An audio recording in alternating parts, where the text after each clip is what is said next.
আজি ଆସନ୍ତୁ ଆମ୍ଭେ ଉପଦେଶ ଶୀର୍ଷକ ପରମେଶ୍ୱରଙ୍କ ଚିହ୍ନ ଏବଂ ପଶୁର ଚିହ୍ନ ର ସହିତ ପରମେଶ୍ୱରଙ୍କ ବାକ୍ୟ ଅଧ୍ୟୟନ କରିବା। ଆସନ୍ତୁ ଆମ୍ଭେ ପ୍ରକାଶିତ ବାକ୍ୟର ପୁସ୍ତକ ଅଧ୍ୟାୟ 13 ଖୋଲିବା। ଅଧ୍ୟାୟ 13 ପଦ 1। ତତ୍ପରେ ମୁଁ ସମୁଦ୍ର ମଧ୍ୟରୁ ଗୋଟିଏ ପଶୁକୁ ଉଠି ଆସିବାର ଦେଖିଲି। ତାହାର 10 ଶୃଙ୍ଗ ଓ ସପ୍ତମସ୍ତକ। ତାହାର ଶୃଙ୍ଗ ଗୁଡ଼ାକରେ 10ଟା ମୁକୁଟ ଓ ମସ୍ତକ ଗୁଡ଼ାକ ଉପରେ ଈଶ୍ୱର ନିନ୍ଦା ସୂଚକ ବିଭିନ୍ନ ନାମ। ଏହି ଯେଉଁ ପଶୁକୁ ଦେଖିଲି ତାହା ଚିତାବାଘ ପରି, ତାହାର ପାଦ ଭାଲୁର ପାଦ ପରି ଓ ପାଟି ସିଂହର ପାଟି ପରି। ସେହି ସର୍ପ ତାହାକୁ ଏଠାରେ ସର୍ପ ଦିଆବଳ ଅର୍ଥାତ୍ ଶୈତାନ ଅଟେ। ଆପଣା ପରାକ୍ରମ, ସିଂହାସନ ଓ ମହାକ୍ଷମତା ସମର୍ପଣ କଲା। ବାଇବଲ ରେକର୍ଡ କରିଥାଏ କି ସେହି ପଶୁ ଯିଏ ଶୈତାନଠାରୁ ଆପଣା ସାମର୍ଥ୍ୟ ପ୍ରାପ୍ତ କରିଅଛି ସମସ୍ତଙ୍କୁ ଏକ ଚିହ୍ନ ପ୍ରଦାନ କରିବ, ଯାହା ଏହା ପ୍ରମାଣ କରିଥାଏ କି ସେମାନେ ତାହାର ପାଳନ କରନ୍ତି ଏବଂ ତାହାର ଆରାଧନା କରନ୍ତି। ଆସନ୍ତୁ ପଦ 16କୁ ଯିବା। ଆଉ ସେ ସାନ ଓ ବଡ଼, ଧନୀ ଓ ଦରିଦ୍ର, ସ୍ୱାଧୀନ ଓ ପରାଧୀନ ସମସ୍ତଙ୍କୁ ସେମାନଙ୍କ ଦକ୍ଷିଣ ହସ୍ତରେ କିଓ ବା କପାଳରେ ଗୋଟିଏ ଚିହ୍ନ ଧାରଣ କରିବାକୁ ବାଧ୍ୟ କରାଏ। ସେ ସମସ୍ତ ଲୋକଙ୍କୁ ସେମାନଙ୍କ ହସ୍ତ କିମ୍ବା ସେମାନଙ୍କ ମସ୍ତକରେ ପଶୁର ଚିହ୍ନ ପ୍ରାପ୍ତ କରିବା ପାଇଁ ବାଧ୍ୟ କଲା। ପୁଣି ସେହି ଚିହ୍ନ ଅର୍ଥାତ୍ ପଶୁର ନାମ କିମ୍ବା ତାହା ନାମର ସଂଖ୍ୟା ଧାରଣ କରିନଥିବା ଲୋକଙ୍କୁ କ୍ରୟ ବିକ୍ରୟ କରିବାକୁ ନିଷେଧ କରେ। ଏହି ପ୍ରକାର ପଶୁର ନାମ ଲୋକମାନଙ୍କ ଦକ୍ଷିଣ ହସ୍ତରେ କିଓ ବା କପାଳରେ ଲେଖାଗଲା। ଏହା ରେକର୍ଡ ହୋଇଛି କି ଏହି ସମସ୍ତ ଚିହ୍ନ ସେହି ଲୋକମାନଙ୍କ ଉପରେ ଦିଆଗଲା ଯେଉଁମାନେ ପଶୁର ପୂଜା କରୁଥିଲେ। ଆସନ୍ତୁ ମାଥ୍ୟୁ ଅଧ୍ୟାୟ 28କୁ ଯିବା। ଅଧ୍ୟାୟ 28 ପଦ 18। ପୁଣି ଯୀଶୁ ସେମାନଙ୍କ ନିକଟକୁ ଆସି ଆଳାପ କରି କହିଲେ, ସ୍ୱର୍ଗ ଓ ପୃଥିବୀର ସମସ୍ତ ଅଧିକାର ମୋତେ ପ୍ରଦତ୍ତ ହୋଇଅଛି। ଅତଏବ ତୁମ୍ଭେମାନେ ଯାଇ ସମସ୍ତ ଜାତିର ଲୋକଙ୍କୁ ପିତା, ପୁତ୍ର ଓ ପବିତ୍ର ଆତ୍ମାଙ୍କ ନାମରେ ବାପ୍ତିସ୍ମ ଦେଇ ମୁଁ ତୁମ୍ଭମାନଙ୍କୁ ଯେଉଁ ଯେଉଁ ଆଜ୍ଞା ଦେଇଅଛି ସେହି ସବୁ ପାଳନ କରିବାକୁ ଶିକ୍ଷା ଦେଇ ସେମାନଙ୍କୁ ଶିଷ୍ୟ କର। ଆଉ ଦେଖ, ଯୁଗାନ୍ତ ପର୍ଯ୍ୟନ୍ତ ସଦାସର୍ବଦା ମୁଁ ତୁମ୍ଭମାନଙ୍କ ସଙ୍ଗେ ସଙ୍ଗେ ଅଛି। ବାଇବଲ ପ୍ରକାଶିତ ବାକ୍ୟର ପୁସ୍ତକ ଅଧ୍ୟାୟ 13ରେ ରେକର୍ଡ କରିଥାଏ କି ପଶୁ ଆପଣା ଅନୁସରଣକାରୀଙ୍କ ହସ୍ତ ଓ ମସ୍ତକ ଉପରେ ଆପଣା ଚିହ୍ନ ଦେଇଥାଏ। ମାଥ୍ୟୁ ଅଧ୍ୟାୟ 28ରେ ଆମ୍ଭେ ଦେଖିପାରିବା କି ପରମେଶ୍ୱର ମଧ୍ୟ ସେହି ଲୋକମାନଙ୍କ ଉପରେ ଆପଣା ନାମ ଦେଇଛନ୍ତି ଯେଉଁମାନେ ପରମେଶ୍ୱରଙ୍କ ଉପରେ ବିଶ୍ୱାସ କରନ୍ତି। ପରମେଶ୍ୱର ସେମାନଙ୍କୁ ପିତା, ପୁତ୍ର ଏବଂ ପବିତ୍ର ଆତ୍ମାଙ୍କ ନାମରେ ବାପ୍ତିସ୍ମ ନେବା ପାଇଁ ନିଯୁକ୍ତ କଲେ, ଯାହାଦ୍ୱାରା ସେମାନେ ପରମେଶ୍ୱରଙ୍କ ଚିହ୍ନ ପ୍ରାପ୍ତ କରିପାରିବେ। ପ୍ରକାଶିତ ବାକ୍ୟ ଅଧ୍ୟାୟ 13 ପଦ 16ରେ ଏହା କୁହାଯାଇଅଛି, ସେମାନଙ୍କ ଦକ୍ଷିଣ ହସ୍ତରେ କିଓ ବା କପାଳରେ ଗୋଟିଏ ଚିହ୍ନ ଧାରଣ କରିବାକୁ ବାଧ୍ୟ କରାଏ। ସେହି ଲୋକମାନଙ୍କ କ'ଣ ହେବ ଯେଉଁମାନେ ପଶୁର ଚିହ୍ନ ପ୍ରାପ୍ତ କରନ୍ତି? ଆସନ୍ତୁ ଆମ୍ଭେ ପ୍ରକାଶିତ ବାକ୍ୟ ଅଧ୍ୟାୟ 14କୁ ଯାଇ ଏହି ମାମଲାର ପୁଷ୍ଟି କରିବା। ପ୍ରକାଶିତ ବାକ୍ୟ ଅଧ୍ୟାୟ 14 ପଦ 11ରେ ଏହା ଲେଖା ଅଛି, ଏପରି ଲୋକମାନଙ୍କ ଯନ୍ତ୍ରଣାର ଧୂମ ଯୁଗେ ଯୁଗେ ଉଠୁଥିବ, ଯେଉଁମାନେ ପଶୁ ଓ ତାହାର ପ୍ରତିମାକୁ ପ୍ରଣାମ କରନ୍ତି, ପୁଣି ତାହାର ନାମର ଚିହ୍ନ ଧାରଣ କରନ୍ତି, ସେମାନଙ୍କର ଦିବାରାତ୍ର ବିଶ୍ରାମ ନାହିଁ। ଯେଉଁମାନେ ପଶୁ ନାମରେ ଚିହ୍ନ ପ୍ରାପ୍ତ ହୁଅନ୍ତି ସେମାନଙ୍କୁ ଦିବାରାତ୍ର ଶାନ୍ତି ମିଳିବ ନାହିଁ। କ'ଣ ଏହାର ଅର୍ଥ ଏହା ନୁହେଁ କି ସେମାନେ ନରକର ଅନନ୍ତ ଦଣ୍ଡ ପ୍ରାପ୍ତ ହେବେ? ତଥାପି ମଧ୍ୟ ଏମିତି ଅନେକ ପରିସ୍ଥିତି ମଧ୍ୟ ଅଛି ଯେଉଁଥିରେ ପରମେଶ୍ୱର ଆପଣା ଚିହ୍ନ ପ୍ରଦାନ କରନ୍ତି। ଆସନ୍ତୁ ଆମ୍ଭେ ଯାତ୍ରା ପୁସ୍ତକ ଅଧ୍ୟାୟ 12କୁ ଯିବା।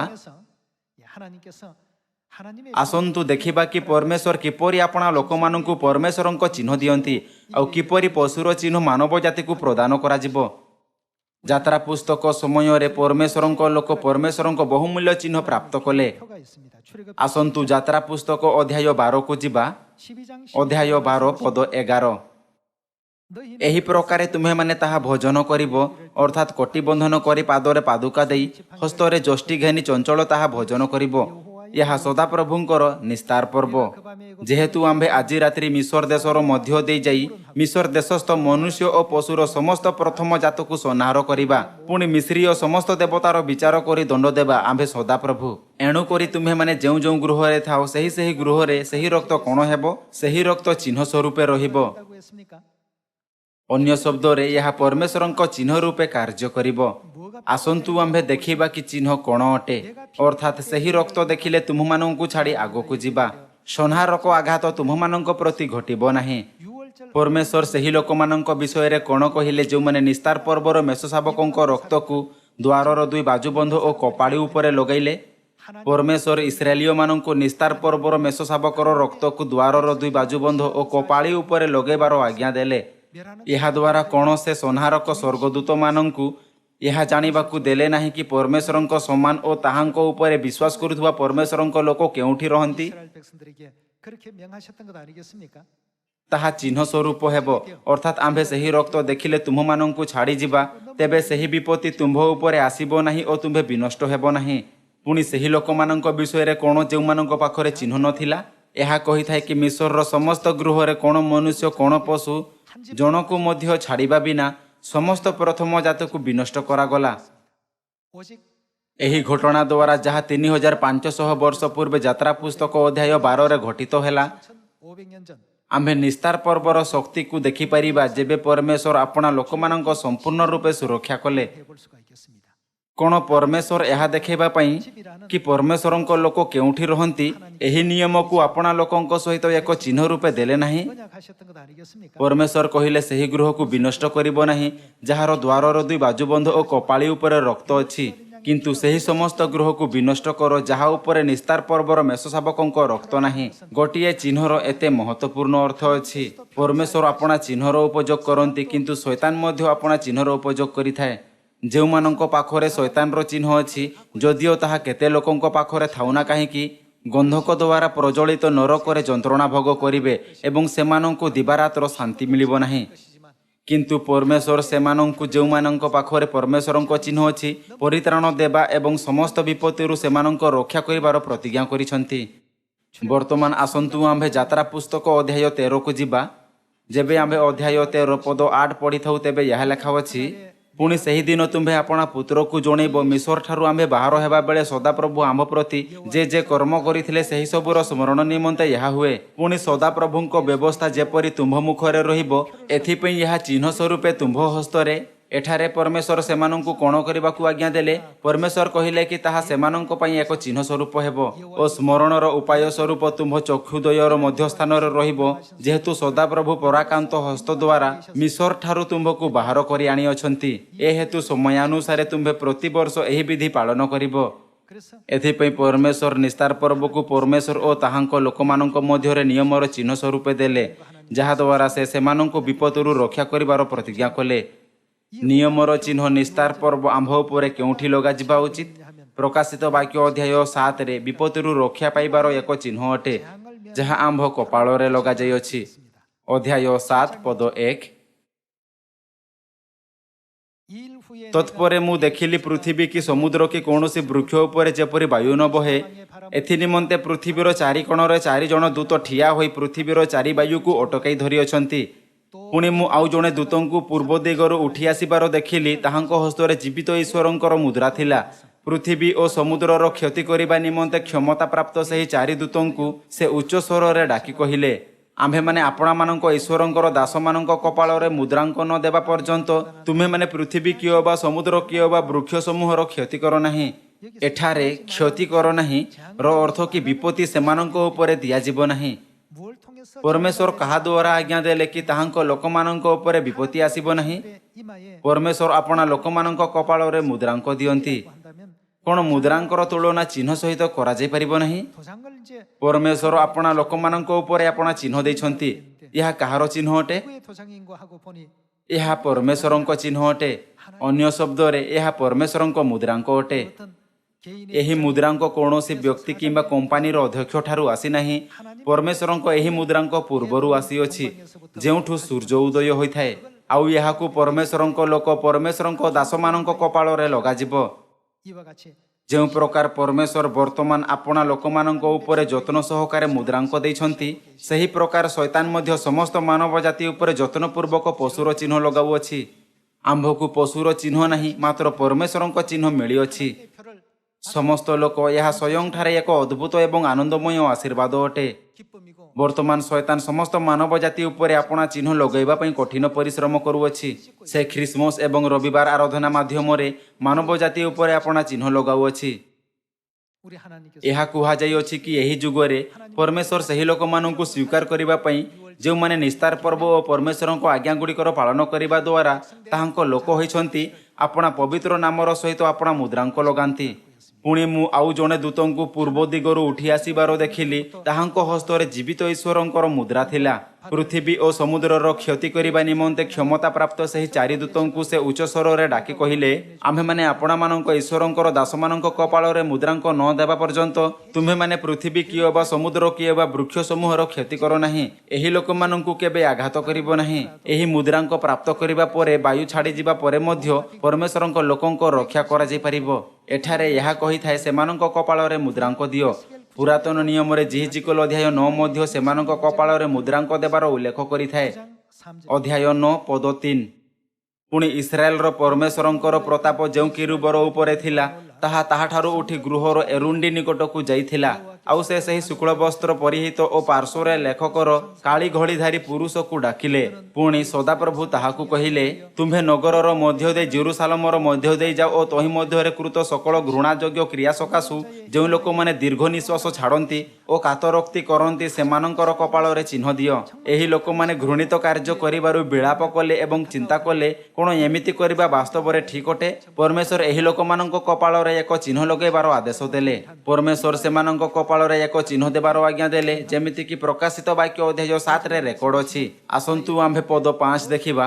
ଆଉ ସେ ଅନ୍ୟମାନଙ୍କୁ ମୋହର କର୍ଣ୍ଣଗୋଚରରେ କହିଲେ, ତୁମେମାନେ ତାହାର ପଛେ ପଛେ ନଗର ମଧ୍ୟକୁ ଯାଇ ସଂହାର କର, ଚକ୍ଷୁ ଲଜ୍ଜା କି ଦୟା କର ନାହିଁ। ବୃଦ୍ଧ, ଯୁବା, କୁମାରୀ, ଶିଶୁ ଓ ସ୍ତ୍ରୀ ଲୋକ ସମସ୍ତଙ୍କୁ ନିଶେଷ ରୂପେ ବଧ କର। ମାତ୍ର ଯେଉଁମାନଙ୍କଠାରେ ଚିହ୍ନ ଅଛି ସେମାନଙ୍କ ନିକଟକୁ ଯାଅ ନାହିଁ। ଯେଉଁମାନଙ୍କ କପାଳରେ ଚିହ୍ନ ଅଛି ସେମାନଙ୍କ ନିମନ୍ତେ ପରମେଶ୍ୱର ଆଜ୍ଞା କଲେ କି କୌଣସି ମଧ୍ୟ ବିପତ୍ତି ସେମାନଙ୍କ ନିକଟକୁ ଆସିବା ଉଚିତ ନୁହେଁ, କାରଣ ସେମାନଙ୍କ ରକ୍ଷା କରାଯିବ। ପରମେଶ୍ୱର ଆପଣା ଲୋକମାନଙ୍କ ଉପରେ ଅନେକ ଭିନ୍ନ ଭିନ୍ନ ଉପାୟରେ ଚିହ୍ନ ଦିଅନ୍ତି। ପରମେଶ୍ୱର ଆପଣା ଆଜ୍ଞାଗୁଡ଼ିକ ସହିତ ଏବଂ ଆପଣା ନାମ ସହିତ ମଧ୍ୟ ଚିହ୍ନ ଦିଅନ୍ତି।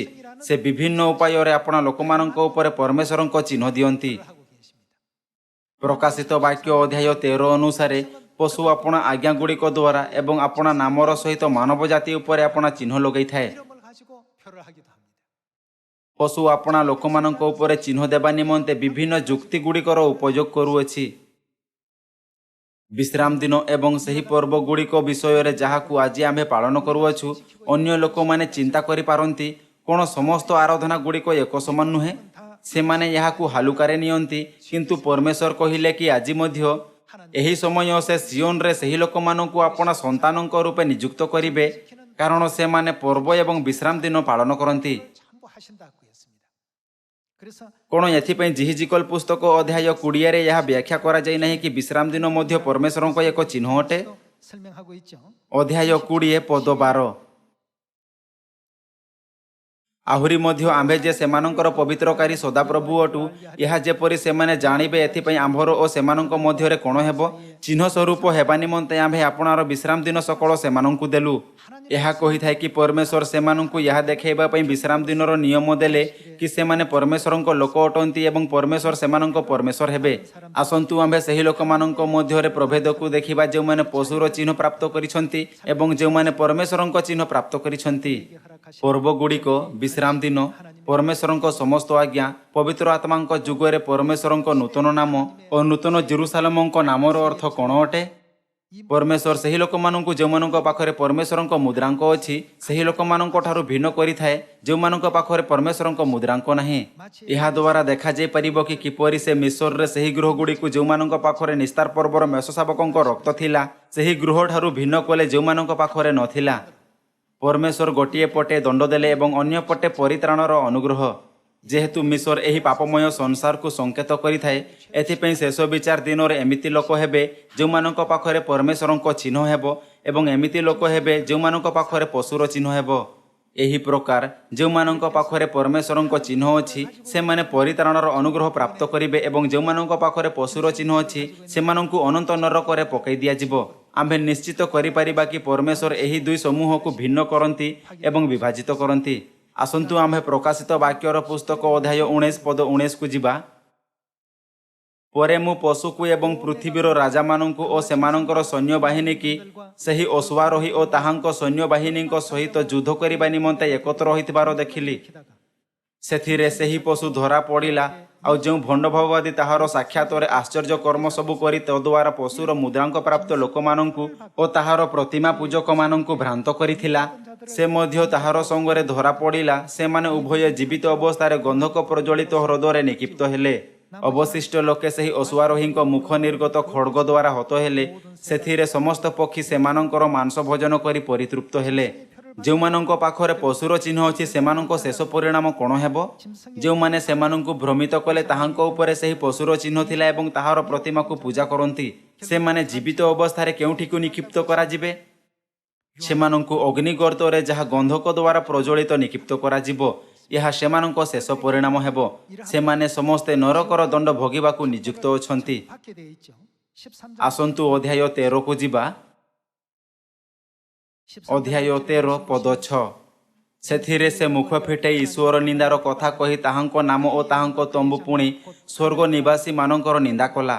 ସମସ୍ତ ସାଧୁଙ୍କ ସହିତ ଯୁଦ୍ଧ କରିବାକୁ ଓ ସେମାନଙ୍କ ଉପରେ ଜୟଲାଭ କରିବାକୁ ତାହାକୁ କ୍ଷମତା ଦତ୍ତ ହେଲା। ଆଉ ସମସ୍ତ ଗୋଷ୍ଠୀ, ବଂଶ, ଭାଷାବାଦୀ ଓ ଜାତି ଉପରେ ତାହାକୁ କ୍ଷମତା ଦିଆଗଲା। ଯେଉଁମାନଙ୍କ ନାମ ଜଗତର ପତାନବଧି ବଳୀକୃତ ମେଷଶାବକଙ୍କ ଜୀବନ ପୁସ୍ତକରେ ଲିଖିତ ହୋଇନାହିଁ, ପୃଥିବୀ ନିବାସୀ ସେମାନେ କ'ଣ କରିବେ? ସେହି ସମସ୍ତ ଲୋକ ତାହାକୁ ପ୍ରଣାମ କରିବେ। ତେବେ ଯେହେତୁ ସେମାନେ ସେହି ପଶୁର ପୂଜା କରନ୍ତି, ତେବେ ସେମାନଙ୍କୁ କାହାର ଚିହ୍ନ ମିଳିଥିବ? ସେହି ସମସ୍ତେ ପଶୁର ଚିହ୍ନ ପ୍ରାପ୍ତ କରିଛନ୍ତି। ପ୍ରକାଶିତ ବାକ୍ୟ ଅଧ୍ୟାୟ 19ରେ ପରମେଶ୍ୱର ସ୍ପଷ୍ଟ ରୂପେ ଶିଖାନ୍ତି ଏବଂ ଆମ୍ଭମାନଙ୍କୁ ଏହି ତଥ୍ୟ ପ୍ରତି ଜାଗୃତ କରାନ୍ତି କି ଯେଉଁମାନେ ପଶୁର ଚିହ୍ନ ପ୍ରାପ୍ତ କରନ୍ତି ସେମାନଙ୍କୁ ନରକର ଅନନ୍ତ ଦଣ୍ଡରେ ନିକ୍ଷିପ୍ତ କରାଯିବ। ବେଳେବେଳେ ଆମ୍ଭେ ପର୍ବଗୁଡ଼ିକୁ, ବିଶ୍ରାମ ଦିନ ଏବଂ ସମସ୍ତ ଆରାଧନାଗୁଡ଼ିକୁ ସାଧାରଣ ଆରାଧନା ମାନିଥାଉ, କିନ୍ତୁ ଆମ୍ଭେ ତାହା ଦ୍ୱାରା ଅନବରତ ପରମେଶ୍ୱରଙ୍କ ଚିହ୍ନ ପ୍ରାପ୍ତ କରୁଅଛୁ। ତେବେ ପରମେଶ୍ୱରଙ୍କ ନିୟମ, ବ୍ୟବସ୍ଥା ଏବଂ ଆଜ୍ଞାଗୁଡ଼ିକ କ'ଣ ସେହି ଚିହ୍ନ ନୁହେଁ, ଯାହାଦ୍ୱାରା ପରମେଶ୍ୱର ସାକ୍ଷ୍ୟ ଦେଇଛନ୍ତି କି ସେମାନେ ଆମ୍ଭର ପ୍ରଜା ଅଟନ୍ତି? ଆସନ୍ତୁ ଆମ୍ଭେ ପ୍ରକାଶିତ ବାକ୍ୟ ଅଧ୍ୟାୟ 22ରେ ପୁଣି ଥରେ ଏହାର ନିଶ୍ଚିତ କରିବା। ଅଧ୍ୟାୟ 22 ପଦ 7। ଦେଖ, ଆମ୍ଭେ ଶୀଘ୍ର ଆସୁଅଛୁ। କିଏ ଧନ୍ୟ ଅଟେ? ଯେ ଏହି ପୁସ୍ତକର ଭାବବାଣୀ ସବୁ ପାଳନ କରେ ସେ ଧନ୍ୟ। ତେବେ ତାହା କ'ଣ ଯାହାର ଏହି ପୁସ୍ତକରେ ଭବିଷ୍ୟବାଣୀ କରାଯାଇଅଛି?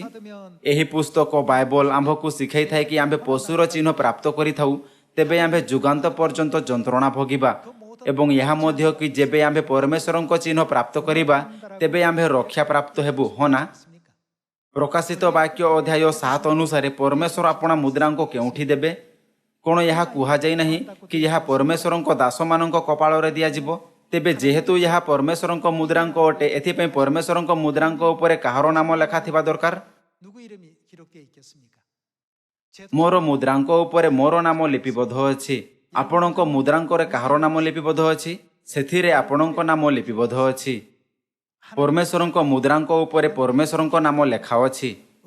ପରମେଶ୍ୱରଙ୍କ ମୁଦ୍ରାଙ୍କ ଉପରେ ସେହି ପରମେଶ୍ୱରଙ୍କ ନାମ ଅଛି ଯିଏ ପୂର୍ବ ଦିଗରେ ଏକ ଦେଶରୁ ଆସନ୍ତି।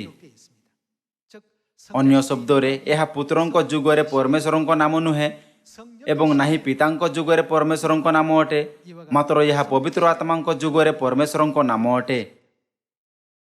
ପବିତ୍ର ଆତ୍ମାଙ୍କ ଯୁଗରେ ପରମେଶ୍ୱରଙ୍କ ନାମ ବିଷୟରେ ଆସନ୍ତୁ ଆମ୍ଭେ ପ୍ରକାଶିତ ବାକ୍ୟ ଅଧ୍ୟାୟ 22 ପଦ 17 ଦେଖିବା। ଅଧ୍ୟାୟ 22 ପଦ 17। ଆତ୍ମା ଓ କନ୍ୟା କହନ୍ତି ଆସ, ପୁଣି ଯେ ଶୁଣେ ସେ କହୁ ଆସ, ଯେ ତୃଷାର୍ଥ ସେ ଆସୁ, ଯେ ଇଚ୍ଛା କରେ ସେ ବିନା ମୂଲ୍ୟରେ ଜୀବନଦାୟକ ଜଳ ପାନ କରୁ। ଏହି ପବିତ୍ର ଆତ୍ମାଙ୍କ ଶେଷ ଯୁଗରେ ସ୍ୱର୍ଗୀୟ ପିତା ଓ ସ୍ୱର୍ଗୀୟ ମାତା ସମସ୍ତ ମାନବ ଜାତିକୁ ପରିତ୍ରାଣ ଓ ଅନନ୍ତ ଜୀବନ ଆଡ଼କୁ ଘେନି ଯିବା ପାଇଁ ଆତ୍ମା ଓ କନ୍ୟାଙ୍କ ରୂପେ ଆସିଛନ୍ତି। ଯେହେତୁ ପରମେଶ୍ୱର ଯିଏ ଆମ୍ଭମାନଙ୍କୁ ଆହ୍ୱାନ କରୁଛନ୍ତି ଆତ୍ମା ଓ କନ୍ୟା ଅଟନ୍ତି, ସେମାନେ ଜଣେ ନାହିଁ ମାତ୍ର 2 ଜଣ ଅଛନ୍ତି।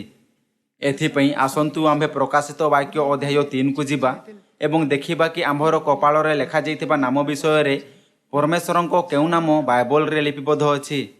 ଏହା ଆମ୍ଭମାନଙ୍କ ନିମନ୍ତେ ଯେଉଁମାନେ ପବିତ୍ର ଆତ୍ମାଙ୍କ ଏହି ଯୁଗରେ ଜୀବନଯାପନ କରୁଛନ୍ତି ସବୁଠୁ ମହତ୍ତ୍ୱପୂର୍ଣ୍ଣ ଚିହ୍ନ ଅଟେ, ଯାହା ଏହି ବିଷୟରେ ସାକ୍ଷ୍ୟ ଦେଇଥାଏ କି ଆମ୍ଭେ ପରମେଶ୍ୱରଙ୍କ ସନ୍ତାନଟୁ। ଆସନ୍ତୁ ପଦ 12 ଦେଖିବା।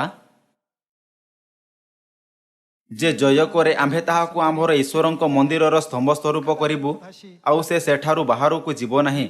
ଆମ୍ଭେ ଆମ୍ଭର ଈଶ୍ୱରଙ୍କ ନାମ ଓ ସ୍ୱର୍ଗରୁ ତାହାଙ୍କଠାରୁ ଆଗତ ଯେଉଁ ନୂତନ ଜେରୁସାଲମ ଆମ୍ଭର ଈଶ୍ୱରଙ୍କ ସେହି ନଗରୀର ନାମ ତାହା କାହାର ନାମ ଅଟେ? ନୂତନ ଜେରୁସାଲମଙ୍କ ନାମ ଯିଏ ସ୍ୱର୍ଗରୁ ଆଗତ ହେଉଛନ୍ତି। ଗାଲାତୀୟ ଅଧ୍ୟାୟ 4:26 ଅନୁସାରେ କିନ୍ତୁ ଉର୍ଦ୍ଧ୍ୱସ୍ଥ ଜେରୁସାଲମ ସ୍ୱାଧୀନା ସେ କିଏ ଅଟନ୍ତି? ଆମ୍ଭମାନଙ୍କ ଜନନୀ। ଏଥିପାଇଁ ମାତା ପରମେଶ୍ୱରଙ୍କ ନାମ ଏବଂ କାହାର ନାମ? କୁହାଯାଇଅଛି କି ସେ ସେଥିରେ ଯୀଶୁଙ୍କ ନୂତନ ନାମ ମଧ୍ୟ ଲେଖିବେ। ପ୍ରକାଶିତ ବାକ୍ୟ ଅଧ୍ୟାୟ 7ରେ କୁହାଯାଇଅଛି କି ପରମେଶ୍ୱରଙ୍କ ମୁଦ୍ରାଙ୍କ ସେହି ଲୋକମାନଙ୍କ କପାଳ ଉପରେ ଦିଆଯିବ ଯେଉଁମାନେ ପରିତ୍ରାଣ ପ୍ରାପ୍ତ ହେବେ। ପରମେଶ୍ୱର ଯେ ଆମ୍ଭମାନଙ୍କୁ ପରିତ୍ରାଣ ଦିଅନ୍ତି ସେ ଜଣେ ନାହାନ୍ତି। ଆତ୍ମା ଓ କନ୍ୟା କହନ୍ତି ଆସ ଏବଂ ଜୀବନଦାୟକ ଜଳ ଗ୍ରହଣ କର। ଏହି ପ୍ରକାର ଆତ୍ମାଙ୍କ ନାମ ଯାହାର ସାକ୍ଷ୍ୟ ନିଜର ନୂତନ ନାମ ରୂପେ ଦିଆଯାଇଅଛି ଏବଂ କନ୍ୟାଙ୍କ ନାମ ନୂତନ ଜେରୁସାଲମଙ୍କ ନାମ ରୂପେ ଦିଆଯାଇଅଛି ଶେଷ ଦିନରେ ପରମେଶ୍ୱରଙ୍କ ଲୋକମାନଙ୍କ ନିମନ୍ତେ ଏକ ବହୁତ ମହତ୍ତ୍ୱପୂର୍ଣ୍ଣ ଚିହ୍ନ ହେବ। ଏଥିପାଇଁ ସେ କହିଲେ କୌଣସି ଏମିତି ବ୍ୟକ୍ତି ନିକଟକୁ ଯିବ ନାହିଁ ଯାହା ପାଖରେ ଏହି ନାମ ଥିବ। ମୁଁ ଚାହେଁ ନାହିଁ ଯେ ସେମାନଙ୍କ କ୍ଷତି ହେଉ। ଏହି ଯୁଗରେ ଏମିତି ଲୋକ ଅଛନ୍ତି ଯେଉଁମାନଙ୍କୁ ପରମେଶ୍ୱର ଆପଣା ନୂତନ ନାମ ଏବଂ ନୂତନ ଜେରୁସାଲମଙ୍କ ନାମ ଦେଇଛନ୍ତି ଆଉ ସେମାନଙ୍କ ଉପରେ ଏହି ନାମ ଦ୍ୱାରା ମୁଦ୍ରାଙ୍କ କରିଛନ୍ତି। ଏହି ଲୋକମାନେ ଭବିଷ୍ୟବାଣୀର ନାୟକ ଅଟନ୍ତି ଯେଉଁମାନେ ସର୍ବଦା ନିମନ୍ତେ ଶୈତାନର ବିରୁଦ୍ଧରେ ଯୁଦ୍ଧ କରିବାରେ ସକ୍ଷମ ହେବେ। ଆସନ୍ତୁ ଆମ୍ଭେ ପ୍ରକାଶିତ ବାକ୍ୟ ଅଧ୍ୟାୟ 12ର ଦୃଶ୍ୟ ଉପରେ ଏକ ନଜର ଦେବା। ଅଧ୍ୟାୟ 12:17 ସେଥିରେ ସର୍ପ ସ୍ତ୍ରୀ ଲୋକଙ୍କ ଉପରେ ମହାକ୍ରୋଧ ହୋଇ ତାହାଙ୍କ ବଂଶର ଯେଉଁ ଅବଶିଷ୍ଟ ଲୋକମାନେ ଈଶ୍ୱରଙ୍କ ଆଜ୍ଞା ପାଳନ କରନ୍ତି ଓ ଯୀଶୁଙ୍କ ବିଷୟରେ ସାକ୍ଷ୍ୟ ଦାନ କରନ୍ତି ସେମାନଙ୍କ ସହିତ ଯୁଦ୍ଧ କରିବାକୁ ଚାଲିଗଲା। ସର୍ପ ଶୈତାନ ଅଟେ। ଯେଉଁମାନେ ପରମେଶ୍ୱରଙ୍କ ଆଜ୍ଞାର ପାଳନ କରନ୍ତି ସେମାନେ ଅଟନ୍ତି ଯେଉଁମାନଙ୍କ ପାଖରେ ପରମେଶ୍ୱରଙ୍କ ଚିହ୍ନ ଅଛି। ବାଇବଲ କହିଥାଏ ଆଉ ଆମ୍ଭେ ତୁମ୍ଭର ଓ ନାରୀର ମଧ୍ୟରେ ପୁଣି ତୁମ୍ଭ ବଂଶ ଓ ତାଙ୍କ ବଂଶ ମଧ୍ୟରେ ବୈରଭାବ ଜନ୍ମାଇବା। କ'ଣ ଏହା ଆଦି ପୁସ୍ତକ ଅଧ୍ୟାୟ 3:15ରେ ଦିଆଯାଇ ନାହିଁ? ସ୍ତ୍ରୀ ସମସ୍ତ ମାନବ ଜାତିର ମାତା ଅଟନ୍ତି। ସେ ଆଦମ ଥିଲେ ଯିଏ ତାହାକୁ ଏହି ନାମ ଦେଲେ ଯାହାର ଅର୍ଥ ଜୀବନ ଅଟେ। ଏଠାରେ ସ୍ତ୍ରୀ କ'ଣ ହବାଙ୍କୁ ସଂକେତ କରେ ନାହିଁ ଯିଏ ଯେତେ ମନୁଷ୍ୟ ଜୀବିତ ଅଛନ୍ତି ସେହି ସମସ୍ତଙ୍କ ଆଦିମାତା ଅଟନ୍ତି। ଆତ୍ମିକ ସର୍ପ ଶୈତାନ ଏବଂ ଆତ୍ମିକ ହବାଙ୍କ ମଧ୍ୟରେ କ'ଣ ହେଲା? ସର୍ପ ସ୍ତ୍ରୀ ଉପରେ କ୍ରୋଧିତ ହେଲା ଏବଂ ତାହାର ଅବଶିଷ୍ଟ ସନ୍ତାନମାନଙ୍କ ବିରୁଦ୍ଧରେ ଯୁଦ୍ଧ କରିବା ପାଇଁ ବାହାରିଲା। ସ୍ତ୍ରୀର ଅବଶିଷ୍ଟ ସନ୍ତାନମାନଙ୍କ ବିଶେଷତା ଏହା ଯେ ସେମାନେ ସର୍ବଦା ପରମେଶ୍ୱରଙ୍କ ଆଜ୍ଞାଗୁଡ଼ିକର ପାଳନ କରନ୍ତି। ଏହା ଚିହ୍ନ ଅଟେ। ଯେଉଁ ପ୍ରକାର ପରମେଶ୍ୱରଙ୍କ ଲୋକ ପରମେଶ୍ୱରଙ୍କ ଆରାଧନା କରନ୍ତି ତାହା ସଂସାରର ଲୋକମାନଙ୍କ ପଶୁର ଆରାଧନା କରିବାର ପଦ୍ଧତି ଠାରୁ ଭିନ୍ନ ଅଟେ। ଆରାଧନାର ପଦ୍ଧତି ସମୟ ଏବଂ ପରମେଶ୍ୱରଙ୍କ ନାମ ଯାହାକୁ ପରମେଶ୍ୱରଙ୍କ ଲୋକମାନେ ଡାକନ୍ତି ତାହା ସେମାନଙ୍କ ଠାରୁ ସମ୍ପୂର୍ଣ୍ଣ ଭିନ୍ନ ଅଟେ ଯାହାର ଲୋକମାନେ ପଶୁର ଆରାଧନା କରିବା ପାଇଁ ସଂସାରରେ ଉପଯୋଗ କରନ୍ତି। ସେମାନଙ୍କ ମଧ୍ୟରେ ପ୍ରଭେଦ କରିବା ପାଇଁ ପରମେଶ୍ୱର ଏକ ଯୋଜନା ପ୍ରସ୍ତୁତ କଲେ। ଯଦି ପରମେଶ୍ୱର ପଶୁର ନାମ ଉପଯୋଗ କରିବାକୁ ଜାରି ରଖନ୍ତି ତେବେ ପରେ ପରମେଶ୍ୱରଙ୍କ ଲୋକମାନଙ୍କୁ ଶୈତାନର ଲୋକମାନଙ୍କ ଠାରୁ ଭିନ୍ନ କରିବା କଷ୍ଟକର ହେବ। ତେଣୁ ପରମେଶ୍ୱର କ'ଣ କଲେ? ପରମେଶ୍ୱର ମାନବ ଜାତିକୁ ଏକ ନୂତନ ନାମ ଦେଲେ। ଏହାର କାରଣ କ'ଣ? ଏହା ସେମାନଙ୍କ ମଧ୍ୟରେ ପ୍ରଭେଦ କରାଇବା ପାଇଁ ଅଟେ। ପରମେଶ୍ୱରଙ୍କ ଲୋକମାନଙ୍କୁ ସେହି ଲୋକମାନଙ୍କ ଠାରୁ ଭିନ୍ନ କରିବା ପାଇଁ ଯେଉଁମାନେ ପରମେଶ୍ୱରଙ୍କ ଲୋକ ନୁହନ୍ତି ପରମେଶ୍ୱର ଆମ୍ଭକୁ ଏକ ନୂତନ ନାମ ଦେଇଛନ୍ତି। ପରମେଶ୍ୱର ସେହି ଲୋକମାନଙ୍କୁ ଯେଉଁମାନେ ପିତା ପରମେଶ୍ୱର ଓ ମାତା ପରମେଶ୍ୱରଙ୍କ ଉପରେ ବିଶ୍ୱାସ କରନ୍ତି ଏବଂ ଯେଉଁମାନଙ୍କ ପାଖରେ ନୂତନ ନାମ ଏବଂ ନୂତନ ଜେରୁସାଲମଙ୍କ ନାମ ଅଛି ସେହି ଲୋକମାନଙ୍କ ଠାରୁ ଭିନ୍ନ କଲେ ଯେଉଁମାନଙ୍କ ଠାରେ ତାହା ନାହିଁ। ଏହା ଅଦ୍ଭୁତ ଯୋଜନା ଅଟେ ଯାହାକୁ ପରମେଶ୍ୱର ସ୍ଥାପିତ କଲେ। ଏହି କାରଣ ଯେ ପରମେଶ୍ୱର ଆମ୍ଭକୁ ବିଶ୍ରାମ ଦିନ ନିସ୍ତାର ପର୍ବ ଆପଣା ନୂତନ ନାମ ଦେଲେ ଏବଂ ପରିଶେଷରେ ନୂତନ ଜେରୁସାଲମଙ୍କ ଗୌରବମୟ ନାମ ଉପରେ ବିଶ୍ୱାସ କରିବା ପାଇଁ ଆମ୍ଭର ନେତୃତ୍ୱ କଲେ।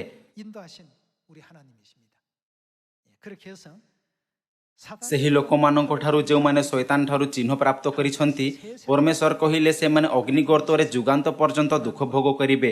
ସେମାନଙ୍କ ଯନ୍ତ୍ରଣାର ଧୂମ ଯୁଗାନ୍ତ ପର୍ଯ୍ୟନ୍ତ ଉଠୁଥିବ। ଆପଣା ଲୋକମାନଙ୍କୁ ପରମେଶ୍ୱର କହିଲେ ସେମାନେ ରାଜକୀୟ ଯାଜକ ରୂପେ ଗୌରବମୟ ଦୁନିଆରେ ଯୁଗାନ୍ତ ପର୍ଯ୍ୟନ୍ତ ରାଜତ୍ୱ କରିବେ ଯେଉଁଠି ମୃତ୍ୟୁ କିମ୍ବା ବିଳାପ କିମ୍ବା ପୀଡ଼ା ନାହିଁ। आसन्तु आम्भे प्रकाशित वाक्य अध्याय 22 उपरे एक नजर देबा। पद 1 परे से मते जीवनदायक जलर गोटिए नदी देखेले, ताहा स्फटिक सदृश उज्ज्वल। पुणी ईश्वर और मेषशावकଙ୍କ सिंहासनରୁ निर्गत होई नगरर पथ मध्य देई प्रवाहित हेउछि। ସେହି ନଦୀର ଉଭୟ ପାର୍ଶ୍ୱରେ 12 ଥର ଫଳଦାୟକ ଜୀବନ ବୃକ୍ଷ ଅଛି। ସେଥିରେ ପ୍ରତି ମାସରେ ଫଳ ଫଳେ। ପୁଣି ସେହି ବୃକ୍ଷର ପତ୍ର ଜାତି ସମୂହର ଆରୋଗ୍ୟକାରକ। କୌଣସି ଅଭିଶପ୍ତ ବିଷୟ ଆଉ ରହିବ ନାହିଁ। ଈଶ୍ୱର ଓ ମେଷଶାବକଙ୍କ ସିଂହାସନ ନଗରୀ ମଧ୍ୟରେ ରହିବ, ଆଉ ତାହାଙ୍କ ଦାସମାନେ ତାହାଙ୍କର ଉପାସନା କରିବେ। ସେମାନେ ତାହାଙ୍କ ମୁଖ ଦର୍ଶନ କରିବେ ଓ ତାହାଙ୍କ ନାମ ସେମାନଙ୍କ କପାଳରେ ଲିଖିତ ରହିବ। ରାତ୍ରି ଆଉ ହେବ ନାହିଁ, ସେମାନଙ୍କର ପ୍ରଦୀପ କି ସୂର୍ଯ୍ୟର ଆଲୋକର ପ୍ରୟୋଜନ ହେବ ନାହିଁ, କାରଣ ପ୍ରଭୁ ଈଶ୍ୱର ସେମାନଙ୍କ ଉପରେ ଆଲୋକ ସ୍ୱରୂପ ହେବେ। ପୁଣି ସେମାନେ ଯୁଗେ ଯୁଗେ ରାଜତ୍ୱ କରିବେ। ଯେଉଁମାନେ ଏହି ପ୍ରକାର ଅନୁଗ୍ରହକୁ ପାଇପାରନ୍ତି ସେମାନେ ଅଟନ୍ତି ଯେଉଁମାନଙ୍କ ପାଖରେ ପରମେଶ୍ୱରଙ୍କ ଚିହ୍ନ ଅଛି। ଯେଉଁମାନେ ପରମେଶ୍ୱରଙ୍କ ଚିହ୍ନ ପ୍ରାପ୍ତ କରିଛନ୍ତି ସେମାନଙ୍କୁ ଏହି ସମସ୍ତ ଆଶୀର୍ବାଦ ଦିଆଯିବ। କିନ୍ତୁ ଯେବେ ଆମ୍ଭେ ପ୍ରକାଶିତ ବାକ୍ୟର ପୁସ୍ତକ ଅଧ୍ୟାୟ 19 ପଦ 19 ପଢ଼ିଥାଉ, ତେବେ ପରମେଶ୍ୱର ସେହି ଲୋକମାନଙ୍କୁ ଯେଉଁମାନଙ୍କୁ ପଶୁର ଚିହ୍ନ ମିଳିଅଛି କହିଲେ, ଯେଉଁମାନେ ସେହି ପଶୁର ଚିହ୍ନ ପ୍ରାପ୍ତ ହୋଇଛନ୍ତି ଏବଂ ତାହାର ପ୍ରତିମାକୁ ପୂଜା କରନ୍ତି ସେମାନଙ୍କ ମଧ୍ୟରୁ ଜଣେ ମଧ୍ୟ ରକ୍ଷା ପାଇବ ନାହିଁ ଏବଂ ସେମାନେ ଅଗ୍ନିଗର୍ତ୍ତରେ ଯୁଗାନ୍ତ ପର୍ଯ୍ୟନ୍ତ ଯନ୍ତ୍ରଣା ଭୋଗିବେ। ଯେବେ ମୁଁ ଟିଭିରେ କୋଭିଡ୍-19 ଦ୍ୱାରା ପୀଡ଼ିତ ଲୋକମାନଙ୍କ ଇଣ୍ଟରଭ୍ୟୁ ଦେଖିଲି, ତେବେ ସେମାନେ କହିଲେ କି ବହୁତ ଯନ୍ତ୍ରଣା ମଧ୍ୟରେ ଥିଲେ ଏବଂ ସେମାନେ କେବେ କୌଣସି ରୋଗ କାରଣରୁ ଏହି ପ୍ରକାର ଦୁଃଖର ଅନୁଭବ କରିନଥିଲେ। ଯେବେ ମଧ୍ୟ ମୁଁ ଏହା ଶୁଣିଥାଏ, ମୁଁ ସ୍ୱୟଂ ଉପରେ ଚିନ୍ତା କରିଥାଏ କି ଆମ୍ଭକୁ କେବେ ମଧ୍ୟ ନରକକୁ ଯିବା ଉଚିତ ନୁହେଁ। ଲୋକମାନେ ଏହି ପୃଥିବୀରେ ଅନୁଭବ କରୁଥିବା ଅଳ୍ପ ପୀଡ଼ା ଦ୍ୱାରା ମଧ୍ୟ କ୍ରନ୍ଦନ କରନ୍ତି। ତେବେ ଯେବେ ସେମାନଙ୍କ ପୀଡ଼ାର ଧୂମ ସର୍ବଦା ନିମନ୍ତେ ଉଠୁଥିବ, ତେବେ ସେମାନଙ୍କ କ'ଣ ହେବ? ତଥାପି ମଧ୍ୟ ଏହି ଦୁନିଆରେ ଲୋକମାନେ ସ୍ୱର୍ଗ ଏବଂ ନରକର ବିଷୟକୁ ତୁଚ୍ଛ ମାନନ୍ତି। ସେମାନେ ମୂର୍ଖ ଭାବରେ କହନ୍ତି, ଯଦି ମୁଁ ସ୍ୱର୍ଗକୁ ଯାଇପାରିବି ନାହିଁ ତେବେ ମୁଁ ନରକକୁ ଯିବି। ସମସ୍ତ ଲୋକ କ'ଣ ପ୍ରବାଦ ନାହିଁ କି ଯାହା କହିଥାଏ, ସାବଧାନ ରୁହ କି ତୁମ୍ଭେ କ'ଣ ମାଗୁଛ ତାହା ସତ୍ୟ ହୋଇପାରେ। ଆମ୍ଭକୁ ଏହି ଶବ୍ଦ ଗୁଡ଼ିକ ପ୍ରତି ଯାହା ଆମ୍ଭେ କହିଥାଉ ସାବଧାନ ରହିବା ଉଚିତ। ସ୍ୱର୍ଗର ଗୌରବମୟ ରାଜ୍ୟରେ ଯିବା ପାଇଁ ଯାହାକୁ ପିତା ଓ ମାତା ପ୍ରସ୍ତୁତ କରିଛନ୍ତି, ଆମ୍ଭକୁ ଯତ୍ନ ସହକାରେ ମାଗିବା ଉଚିତ ଏବଂ ସେହି ସମସ୍ତ ବିଧିଗୁଡ଼ିକୁ ଏବଂ ନିୟମଗୁଡ଼ିକୁ ପାଳନ କରିବା ଉଚିତ ଯାହା ପରମେଶ୍ୱର ଆମ୍ଭମାନଙ୍କୁ ଦେଇଛନ୍ତି। ଆମ୍ଭକୁ ସର୍ବଦା ଗର୍ବ ଏବଂ ଆତ୍ମବିଶ୍ୱାସ ଦ୍ୱାରା ପରିପୂର୍ଣ୍ଣ ରହିବା ଉଚିତ, କାରଣ ଆମ୍ଭେ ପରମେଶ୍ୱରଙ୍କ ଚିହ୍ନ ପ୍ରାପ୍ତ କରିଅଛୁ। ପରମେଶ୍ୱରଙ୍କ ଚିହ୍ନକୁ ନଷ୍ଟ କରିବା ପାଇଁ ଶୈତାନ ପରମେଶ୍ୱରଙ୍କ ଲୋକମାନଙ୍କ ଉପରେ ଅତ୍ୟାଚାର କରିଥାଏ, ଯେଉଁମାନେ ଲଘୁ ସଂଖ୍ୟା ଅଛନ୍ତି। ସେ ସମୟ ଏବଂ କାଳକୁ ମଧ୍ୟ ପରିବର୍ତ୍ତନ କରିଦେଲା, ଯାହାଦ୍ୱାରା ପରମେଶ୍ୱରଙ୍କ ଲୋକ ତାହାଙ୍କ ପାଳନ କରିପାରିବେ ନାହିଁ। କିନ୍ତୁ ଯେମିତିକି ଆମ୍ଭେ ପ୍ରକାଶିତ ବାକ୍ୟ ଅଧ୍ୟାୟ 12ରେ ଦେଖିପାରିବା, ପରମେଶ୍ୱରଙ୍କ ଲୋକ ଶେଷ ପର୍ଯ୍ୟନ୍ତ ପରମେଶ୍ୱରଙ୍କ ଆଜ୍ଞାଗୁଡ଼ିକର ପାଳନ କରିବା ଓ ଯୀଶୁଙ୍କ ଉପରେ ଦୃଢ଼ତାରେ ବିଶ୍ୱାସ କରିବା ଠାରୁ ବିଫଳ ହୁଅନ୍ତି ନାହିଁ। ସେମାନେ ଭବିଷ୍ୟବାଣୀର ପଥରେ ଚାଲୁଛନ୍ତି, ଯାହାଦ୍ୱାରା ପିତା ଓ ମାତା ପରମେଶ୍ୱରଙ୍କ ମୁଦ୍ରାଙ୍କ ସେମାନଙ୍କ କପାଳରେ ଦେଇ ସେମାନଙ୍କୁ ସମର୍ପଣ କରିଛନ୍ତି। ତାହା କ'ଣ ଯାହା ଆମ୍ଭର ମନ, ଆମ୍ଭର ବିଶ୍ୱାସ ଏବଂ ଆମ୍ଭର ମସ୍ତିଷ୍କରେ ମଧ୍ୟ ଅଛି। ଯେଉଁମାନେ ପିତା ପରମେଶ୍ୱର ଓ ମାତା ପରମେଶ୍ୱରଙ୍କ ଉପରେ ଦୃଢ଼ତାରେ ବିଶ୍ୱାସ କରନ୍ତି ଏବଂ ଯେଉଁମାନେ ତାହାଙ୍କ ନୂତନ ନାମ ଏବଂ ନୂତନ ଜେରୁସାଲେମଙ୍କ ନାମ ଉପରେ ମଧ୍ୟ ବିଶ୍ୱାସ କରନ୍ତି, କ'ଣ ସେମାନେ ହିଁ ନୁହନ୍ତି ଯେଉଁମାନେ ଖ୍ରୀଷ୍ଟଙ୍କ ପଥର ପାଳନ କରିବାର ଯୋଗ୍ୟ ଅଟନ୍ତି, ଯେଉଁଠିକୁ ମଧ୍ୟ ସେ ସେମାନଙ୍କ ନେତୃତ୍ୱ କରନ୍ତି? ଏବଂ କ'ଣ ସେମାନେ ହିଁ ସ୍ୱର୍ଗକୁ ଯିବେ ନାହିଁ? ଏହା ପ୍ରାର୍ଥନା କରୁଥାଏ କି କେହି ମଧ୍ୟ ଖ୍ରୀଷ୍ଟଙ୍କ ପଥରେ ଚାଲିବା ଦ୍ୱାରା ପଛରେ ରହିବ ନାହିଁ। ଆମ୍ଭକୁ ପରମେଶ୍ୱରଙ୍କ ଚିହ୍ନ ଦେବା ଏବଂ ଆମ୍ଭର ପଥ ପ୍ରଦର୍ଶନ କରିବାର ଅନୁଗ୍ରହ ନିମନ୍ତେ ଯାହାଦ୍ୱାରା ଆମ୍ଭେ ପଶୁର ମୁଦ୍ରାଙ୍କ ପ୍ରାପ୍ତ କରିବା ନାହିଁ। ମୁଁ ପୁଣି ଥରେ ପିତା ପରମେଶ୍ୱରଙ୍କୁ ଗୌରବ ପ୍ରଦାନ କରୁଅଛି। ଏହା ଆଶା କରୁଥାଏ କି ଆପଣ ବହୁତ ଅନୁଗ୍ରହ ପ୍ରାପ୍ତ କରିଛନ୍ତି। ମୁଁ ଆଜିର ଉପଦେଶ ସମାପ୍ତ କରିବାକୁ ଚାହିଁବି। ଆପଣଙ୍କ ବହୁତ ବହୁତ ଧନ୍ୟବାଦ।